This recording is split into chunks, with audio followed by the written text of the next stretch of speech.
trabalhei na Itaipu durante muitos anos, durante 30 anos, né? Itaipu é uma empresa binacional, uma usina hidrelétrica, é a maior geradora de energia elétrica do mundo.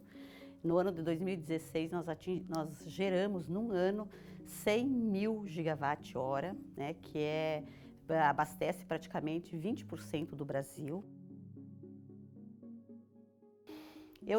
Eu, em 1987, sou engenheira civil, em 1987 entrei na Itaipu, iniciei meu trabalho na área técnica, na parte de engenharia e manutenção.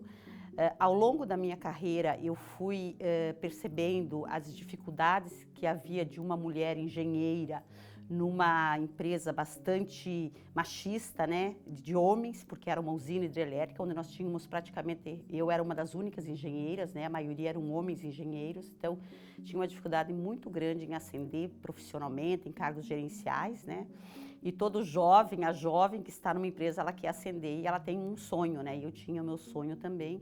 Então, com o tempo, eu fui migrando para uma outra área, onde eu vi mais possibilidades de eu ascender profissionalmente.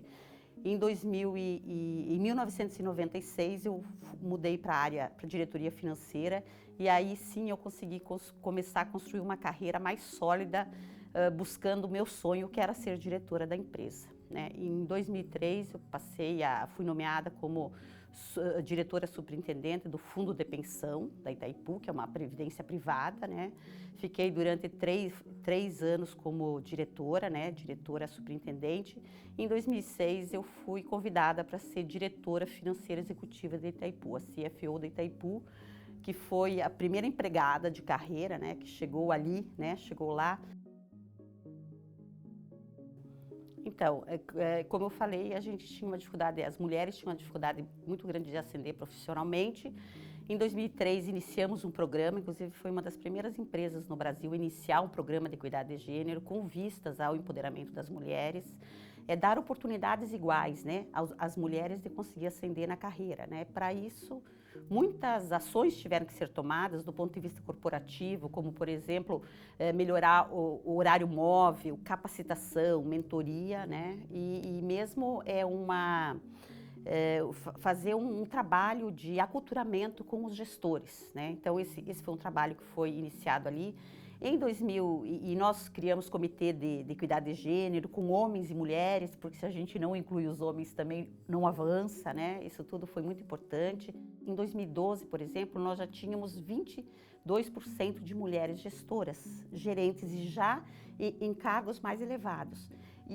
Enquanto que em 2003 nós tínhamos 8% de mulheres em gerência e só na base.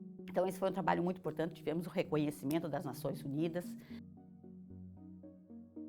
Então é muito importante essa questão, né, fazer essa pergunta, porque eu vejo que, por exemplo, a empresa, quando ela, no caso Itaipu, uma empresa muito grande, que tem muitas compras, né, faz muitas compras, ela tem que se preocupar, assim, de quem está fazendo o fornecimento, né? Então isso era uma preocupação muito grande que eu tinha dentro da gestão da área financeira e da gestão de suprimentos.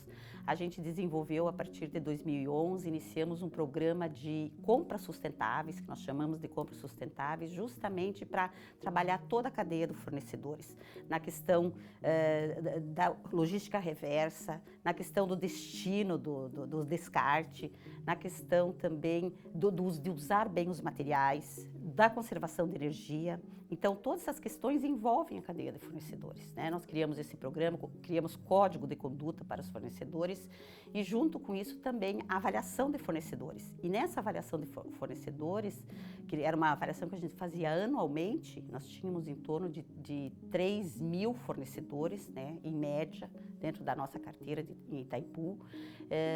Então, a gente fazia nessa avaliação também perguntas, questionamentos sobre a equidade de gênero.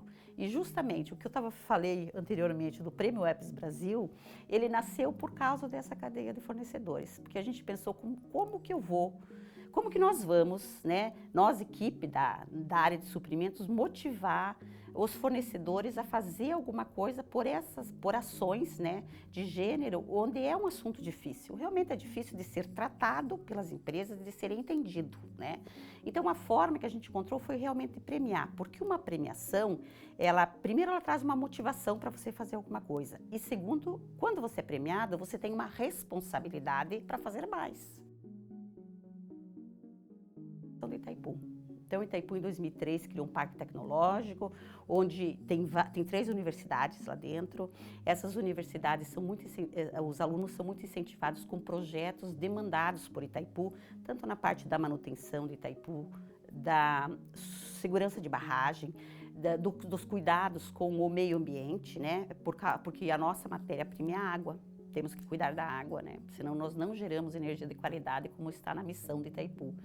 E para isso tem que cuidar das pessoas, tem que cuidar do meio ambiente, né? Então isso aí também exige uma tecnologia, e hoje são as tecnologias mais amigáveis, né? Que vêm a ser amigáveis para o meio ambiente, né? Então nós temos tecnologia no desenvolvimento de outras energias, né? Como o biogás, por ser uma região muito agrícola e da agropecuária, né? Que tem criação de porcos, de galinhas, de gado, produção de leite. Temos energia do biogás, temos também testes em energia solar, armazenamento de energia, para que essas energias renováveis possam ser armazenadas e melhor otimizadas para o uso, tanto no veículo elétrico. Temos também desenvolvimento de veículo elétrico. Então, muitos projetos foram incrementados, foram iniciados, né, com muitas parcerias também, parcerias aqui da Europa, outras empresas brasileiras também, tanto na área de veículo elétrico, como no armazenamento de energia e no biogás. E eu acredito que hoje eu não estou mais lá dentro da empresa, mas tenho acompanhado, a gente sempre tem as notícias, eu amo muito minha empresa e continuo olhando sempre para ela com carinho, né? E vejo que são ações importantes, pesquisas importantes que estão crescendo, estão evoluindo, algumas coisas já começam a ir para o mercado também, né?